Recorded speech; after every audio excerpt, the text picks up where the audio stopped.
Oh, some people don't like you to talk like that. Oh, some people would like to shut you up for saying those things. You know that. Lots of people, lots of groups in this country want to tell you how to talk, tell you what you can't talk about. Well, sometimes they'll say, well, you can talk about something, but you can't joke about it. Say you can't joke about something because it's not funny. Comedians run into that shit all the time. Like rape. They'll say, you can't joke about rape. Rape's not funny. I say, fuck you. I think it's hilarious. How do you like that?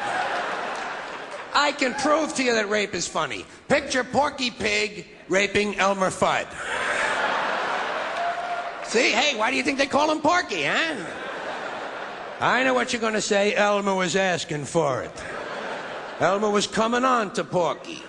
Porky couldn't help himself. He got a hard on. He got horny. He lost control. He went out of his mind. A lot of men talk like that. A lot of men think that way. They think it's the woman's fault. They like to blame the rape on the woman. Say, hey, she had it coming. She was wearing a short skirt.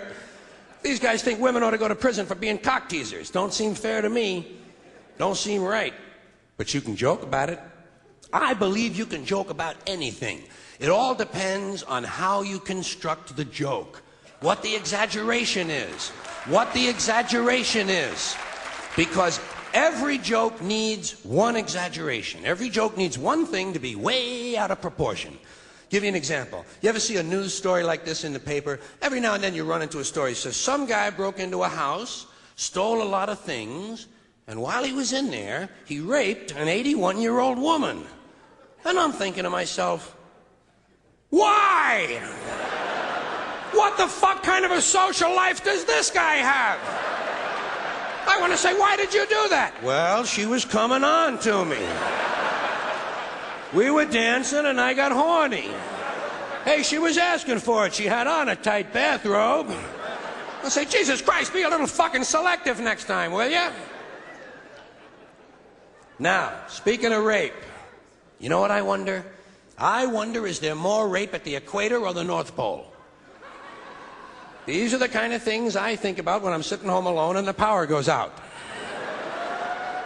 I wonder, is there more rape at the equator or the North Pole? I mean per capita. I know the populations are different. Most people think it's the equator. I think it's the North Pole. People think it's the equator because it's hot down there. They don't wear a lot of clothing. Guys can see women's tits. They get horny, and there's a lot of fucking going on.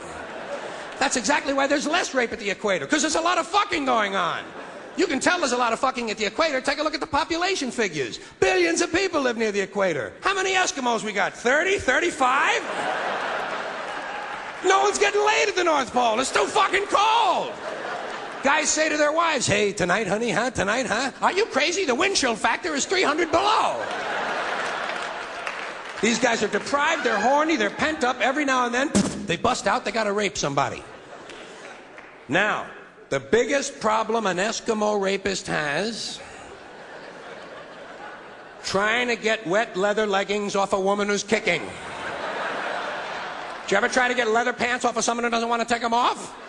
You would lose your heart on in the process. Up at the North Pole, your dick would shrivel up like a stack of dimes.